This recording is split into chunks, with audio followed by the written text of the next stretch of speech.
إن الحمد لله نحمده ونستعينه ونستغفره ونؤمن به ونعوذ بالله من شرور أنفسنا ومن سيئات أعمالنا ومن يهده الله فلا مضل له ومن يضلله فلا هادي له وأشهد أن لا إله إلا الله وأشهد أن محمدًا عبده ورسوله يا أيها الذين آمنوا اتقوا الله حق تقاته ولا تموتن إلا وأنتم مسلمون يا أيها الناس اتقوا ربكم الذي خلقكم من نفس واحدة وخلق منها زوجها وبث منهما رجالا كثيرا ونساء واتقوا الله الذي تساءلون به والأرحام إن الله كان عليكم رقيبا يا أيها الذين آمنوا اتقوا الله وقولوا قولا سديدا يصلح لكم أعمالكم ويغفر لكم ذنوبكم ومن يطع الله ورسوله فقد فاز فوزا عظيما أما بعد فإن خير الحديث كتاب الله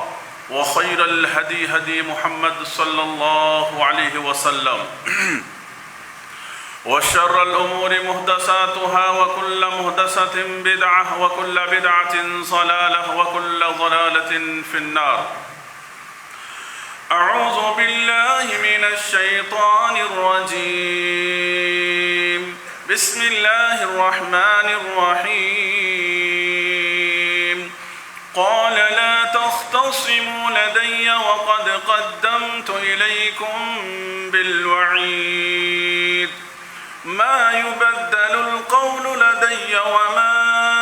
أنا بظلام للعبيد يوم نقول لجهنم هل امتلأت وتقول هل من مزيد وأزلفت الجنة للمتقين غير بعيد هذا ما توعدون لكل أواب حفيظ من خشي الرحمن بالغيب وجاء بقلب منيب ادخلوها بسلام ذلك يوم الخلود. وقال تعالى في موضع آخر إن الذين توفاهم الملائكة ظالمي أنفسهم قالوا فيما كنتم قالوا كنا مستضعفين في الأرض قالوا ألم تكن أرض الله واسعة فتهاجروا فيها فأولئك مأواهم جهنم وساءت مصيرا إلا المستضعفين من الرجال والنساء والولدان لا يستطيعون حيلة ولا يهتدون سبيلا. محترم حاضرین جمعہ، پردہ نشین خواتین اسلام، ہر طرح کی حمد و ثنا، بزرگی، بڑائی اس اللہ وحدہ لا شریک کے لیے لائق و زیبا ہے جو اس کائنات کے ذرے ذرے کا مالک و محافظ ہے۔ اس کے بعد تمام انبیاء کرام پر درود و سلام ہو، بالخصوص ہمارے اور آپ کے آخری نبی پر صلی اللہ علی نبینا محمد وآلہ واصحابہ اجمعین۔ حاضرین جمعہ، میں نے ابھی آپ حضرات کے سامنے سورہ نساء کی 2 آیتیں پڑھی ہیں، اور میں آپ حضرات کے سامنے آج اسلامی مہینہ جو ہے ذی الحج کا یہ مہینہ جس کی تاریخ 29 تاریخ ہے، اور 29 تاریخ بھی مکمل ہو سکتا ہے، آج کل محرم کی پہلی تاریخ بھی ہو سکتی ہے، یا مہینہ 30 بھی مکمل ہو سکتا ہے، لیکن قوی امکان ہے کہ انشاءاللہ پہلی تاریخ ہو سکے۔ اس مناسبت سے کہ ہم اسلامک نئے سال میں، ہجری نئے سال میں، محرم الحرام کے نئے سال میں انشاءاللہ ہم اور آپ داخل ہونے والے ہیں۔ اس مناسبت سے میں نے مناسب سمجھا کہ آپ حضرات کے سامنے جب بھی محرم کا مہینہ اور محرم کی پہلی تاریخ آتی ہے تو اللہ کے رسول صلی اللہ علیہ وسلم کی ہجرت صحابہ کرام کی ہجرت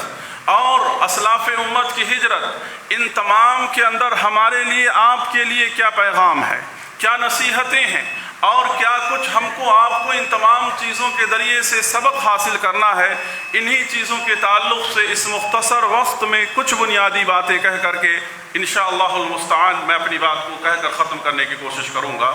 اللہ سے دعا ہے کہ رب العالمین اس سے جو نصیحت ہے وہ ہم کو اور آپ کو اپنی زندگی میں لینے کی اللہ ہم کو آپ کو توفیق نصیب فرمائے، آمین۔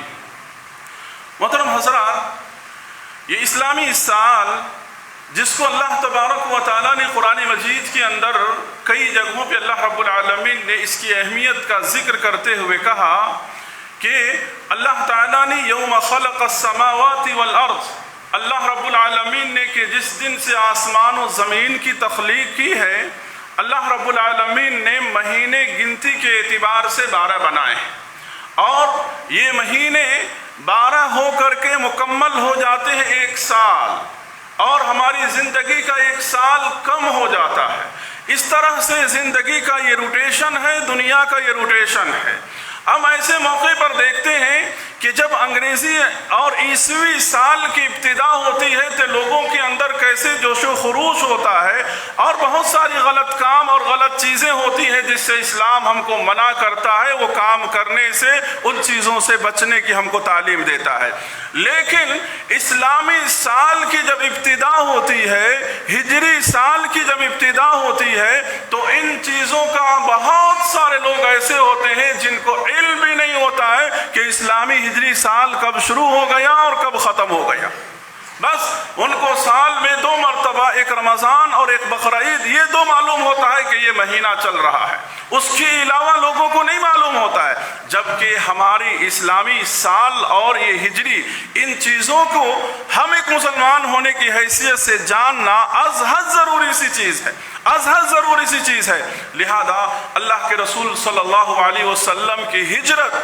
اللہ کے رسول صلی اللہ علیہ وسلم نے کیسے ہجرت کیا، اللہ کے رسول صلی اللہ علیہ وسلم کے صحابہ نے کیسے ہجرت کیا، ہجرت کی اللہ تبارک و تعالیٰ نے کیسی فضیلتیں بیان کی نبی کریم صلی اللہ علیہ وسلم کے ذریعے سے، ان چیزوں کے لیے سب سے پہلی آیت جو آپ کے سامنے سورہ نساء کی پڑھی گئی ہے، اللہ رب العالمین فرما رہے ہیں کہ ان الذین توفاہم الملائکۃ ظالمی انفسہم، جو لوگ اپنی جانوں پر ظلم کرنے والے ہیں، جب فرشتے ان کی روح قبض کرتے ہیں تو پوچھتے ہیں کہ تم کس حال میں تھے، یہ جواب دیتے ہیں کہ ہم اپنی جگہ کمزور اور مغلوب تھے،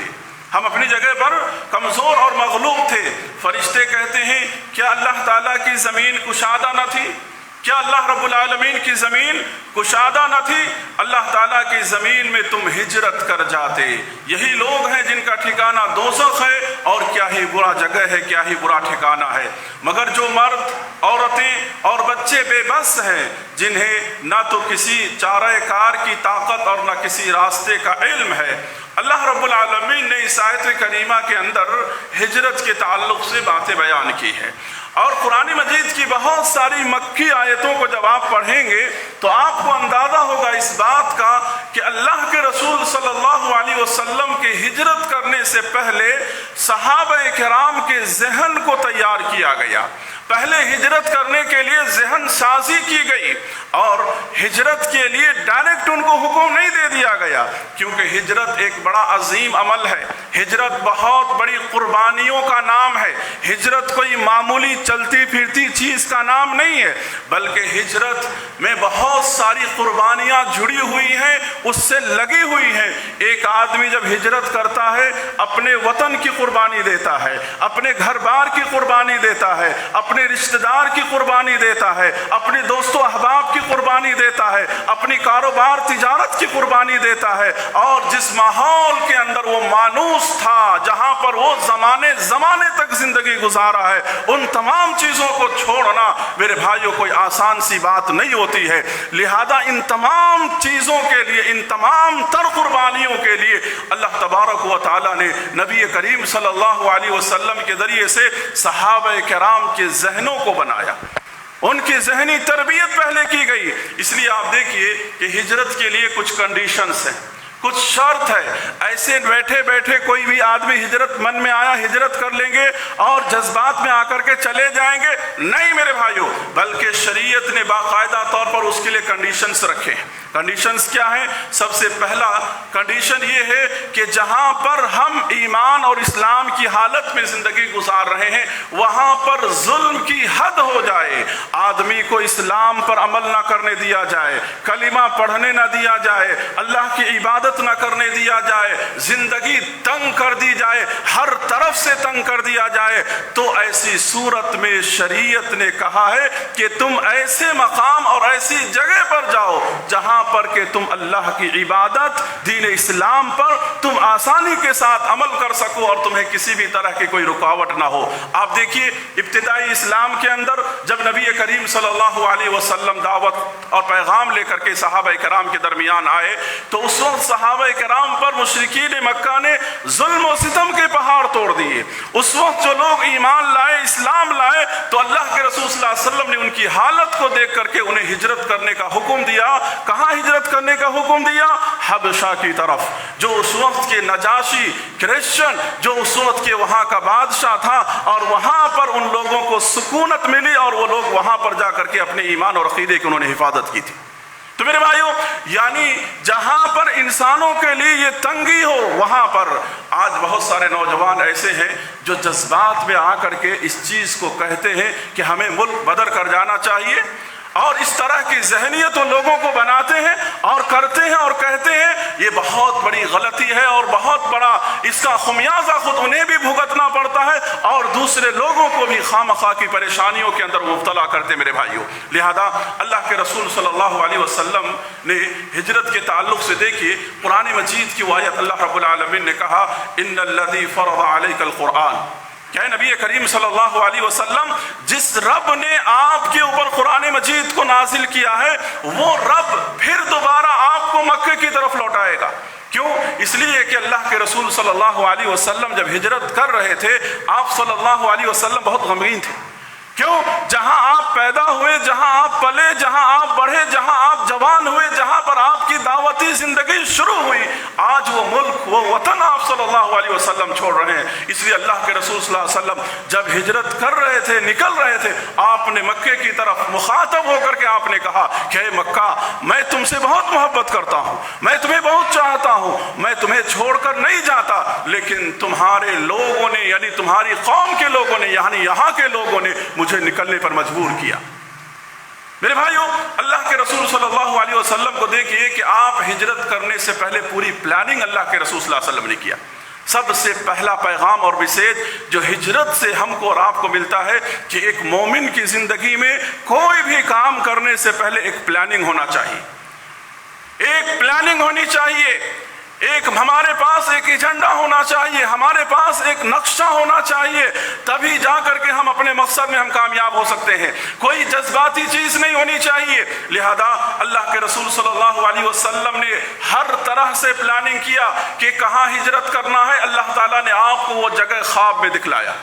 صحیح مسلم کی روایت ہے کہ اللہ کے رسول صلی اللہ علیہ وسلم کو خواب میں دکھلایا گیا کہ آپ ایک ایسے علاقے میں، آپ ایک ایسی جگہ پر، آپ ایک ایسے مقام پر ہجرت کرنے والے ہیں جو علاقہ کھجوروں والا علاقہ ہے. جس کی تعبیر اللہ کے رسول صلی اللہ علیہ وسلم نے صحابہ کو کیا وہ مدینے کا علاقہ ہے. مدینے کے اندر کھجوریں بہت زیادہ ہوتی ہیں، اس لیے کھجوروں والا علاقہ آپ کو دکھلایا گیا. آپ صلی اللہ علیہ وسلم کو جب خواب میں دکھلا دیا گیا تو آپ صلی اللہ علیہ وسلم نے باقاعدہ اس کے لیے تیاری، اپنی حفاظت کی تیاری، اپنی جان کی حفاظت کی تیاری، صحابہ کرام کی جانوں کی حفاظت کی تیاری. یہ ہمارے صحابہ وہاں پر کیسے محفوظ رہیں گے، ہمارے دوست و احباب کیسے وہاں پر محفوظ رہیں گے جب وہ یہاں سے نکل کر کے جائیں گے. آپ دیکھیے کہ اس زمانے کے اندر جو لوگ مدینہ سے مکہ آیا کرتے تھے وہ مشرک رہ کر کے بھی حج کیا کرتے تھے، جب وہ آیا کرتے تھے تو اللہ کے رسول صلی اللہ علیہ وسلم ان مدینے والوں سے یعنی ان انصار سے, ان لوگوں سے اللہ کے رسول صلی اللہ علیہ وسلم چھپ چھپ کر کے ملاقات کیا کرتے تھے. راتوں کو جا کر کے ان کے خیمے میں اللہ کے رسول صلی اللہ علیہ وسلم پہنچا کرتے تھے. جو آپ ہسٹری تاریخ کی کتابوں میں, سیرت کی کتابوں میں آپ دیکھتے ہوں گے لکھا ہوا یہ چیپٹر بیت عقبہ ثانی, یہ کیا ہے؟ یہ اللہ کے رسول صلی اللہ علیہ وسلم ان کے پاس جاتے تھے اور جا کر کے اسلام کی دعوت دیتے تھے, اور دعوت دے کر کے اللہ کے رسول صلی اللہ علیہ وسلم ان سے عہد و پیمان کیا کرتے تھے کہ ہم مدینہ ہجرت کرنے والے ہیں, صحابہ ہمارے مدینہ ہجرت کرنے والے ہیں, لہذا جب ہم وہاں پہنچیں گے تو کیا تم ہماری حفاظت کرو گے؟ تمہاری جان ہماری جان ایک ہوگی, تمہارا مال ہمارا مال ایک ہوگا. محافظت کے اندر جب تمہیں ضرورت پڑے گی تو ہم تمہارے لیے حاضر ہوں گے, جب ہم کو ضرورت پڑنی تو تم ہمارے پاس آ کر ہمارے قدم سے قدم ملانا. اللہ کے رسول صلی اللہ علیہ وسلم ان سے عہد و پیمان لیا کرتے تھے, ان سے بیعت لیتے وقت اللہ کے رسول صلی اللہ علیہ وسلم یہ باتیں ان سے کہا کرتے تھے. اور اللہ کے رسول صلی اللہ علیہ وسلم اتنا ہی نہیں بلکہ ان انصاریوں سے یہ بھی کہا کرتے تھے کہ جب میں تمہیں خرچ کرنے کا حکم دوں گا تو تم خرچ کرنا. اللہ کے رسول صلی اللہ علیہ وسلم کی یہ پلاننگ, پہلے لوگوں کو آپ نے تیار کیا, وہاں کے لوگوں کی ذہن سازی کی اللہ کے رسول صلی اللہ علیہ وسلم نے, پھر مزید وہاں کے ماحول کو سازگار اور درست بنانے کے لیے اللہ کے رسول صلی اللہ علیہ وسلم نے اپنے 2 صحابی کو داعی بنا کر کے, مبلغ بنا کر کے مدینہ اللہ کے رسول صلی اللہ علیہ وسلم نے روانہ کیا کہ وہاں جا کر کے تم دعوت و تبلیغ کا کام کرو اور وہاں کے ماحول کو سازگار بناؤ. جن میں سب سے پہلا نام ہم سنتے ہیں جن کا نام ہے مصعب بن عمیر رضی اللہ عنہ. مصعب بن عمیر رضی اللہ عنہ یہ صحابی رسول صلی اللہ علیہ وسلم کو اللہ کے رسول صلی اللہ علیہ وسلم نے مدینہ بھیجا داعی بنا کر کے کہ مدینے میں جا کر کے تم دعوت و تبلیغ کا کام کرو. کیوں؟ اس کے پیچھے اللہ کے رسول صلی اللہ علیہ وسلم آنے والے تھے. صحابہ کرام تھوڑے تھوڑے آہستہ آہستہ ہجرت کرنا شروع کر چکے تھے, اور ان کے ساتھ ساتھ اللہ کے رسول صلی اللہ علیہ وسلم نے عبداللہ بن ام مکتوم رضی اللہ عنہ کو بھی ہجرت کے لیے یعنی مدینہ ان کو بھیجا. وہاں پر یہ لوگ دعوت و تبلیغ کا کام کر رہے تھے, اور آہستہ آہستہ ہوتے ہوتے ہوا یہ کہ اللہ کی طرف سے حکم آ گیا, اللہ کی طرف سے اجازت نامہ آ گیا کہ نبی کریم صلی اللہ علیہ وسلم اب 13 سال کی مدت مکمل ہو گئی ہے, اب یہاں سے آپ مدینے کی ہجرت کی تیاری کریں. اللہ کے رسول صلی اللہ علیہ وسلم خود اپنی مرضی سے ہجرت نہیں کر سکتے تھے کیونکہ اللہ کی اجازت ضروری ہے. کوئی بھی نبی جس علاقے میں, جس بستی میں, جس جگہ پر ہوتے ہیں وہ علاقہ, وہ بستی اللہ کی اجازت کے بغیر وہ نہیں چھوڑ سکتے. اگر وہ اللہ کی اجازت کے بغیر اگر وہ چھوڑتے ہیں تو پھر وہ اللہ کے گرفت میں آئیں گے. حضرت یونس علیہ السلام کو دیکھیے کہ وقت ہونے سے پہلے ان سے جلد بازی ہو گئی اور نکل گئے وہ. لہذا اللہ تبارک و تعالیٰ کی طرف سے آپ کو اجازت ملی, آپ نے حضرت ابو بکر صدیق رضی اللہ عنہ کو تیار کیا, اور آپ صلی اللہ علیہ وسلم نے ان کے ساتھ ساتھ ایک راہ بتانے والا راہگیر جس کا نام ابن الدغنہ تھا, اللہ کے رسول صلی اللہ علیہ وسلم نے ان لوگوں کو, آپ صلی اللہ علیہ وسلم, حضرت ابو بکر صدیق رضی اللہ عنہ, یہ لوگ سمجھیے باقاعدہ طور پر ہجرت کرتے ہیں, سفر ہجرت کے لیے باقاعدہ طور پر نکلتے ہیں. اب معلوم یہ ہوا میرے بھائیوں کہ ہجرت کوئی معمولی عمل نہیں ہے, ہجرت بہت عظیم عمل ہے. دنیا کے اندر بہت سارے لوگ ہجرت کرتے ہیں, ہجرت کی الگ الگ طریقے ہوتے ہیں. کوئی آدمی تجارت اور بزنس کے ارادے سے کسی ملک جاتا ہے, وہیں پہ سیٹل ہو جاتا ہے, پوری زندگی وہیں پہ اس کی ختم ہو جاتی ہے, وہ ایک الگ ہجرت ہے. وہ اجر و ثواب جو شریعت نے اس ہجرت کی بتلائی ہے اس کے لیے وہ اجر و ثواب نہیں ہے. ہاں دنیاوی اعتبار سے وہ دنیا کا فائدہ حاصل کرے گا وہ, لیکن دینی اعتبار سے اللہ کی رضا کے لیے, اللہ رب العالمین کے حکم اور اس کی قوانین پر پابندی کرنے کے لیے, دین پر عمل کرنے کے لیے اللہ کے رسول صلی اللہ علیہ وسلم نے ہجرت کی فضیلت بیان کی. حضرت عمرو بن عاص رضی اللہ عنہ بیان کرتے ہیں کہ میں اللہ کے رسول صلی اللہ علیہ وسلم کے پاس پہنچا اور اب یہ اسلام قبول نہیں کیے تھے. کہتے ہیں کہ میں نے اللہ کے رسول صلی اللہ علیہ وسلم سے کہا کہ اللہ کے رسول صلی اللہ علیہ وسلم اپنا ہاتھ دیں, آپ, میں اسلام قبول کرنے کے لیے آیا ہوں. اللہ کے رسول صلی اللہ علیہ وسلم نے جیسے ہی اپنا ہاتھ بڑھایا میں نے اپنا ہاتھ پیچھے کھینچ لیا.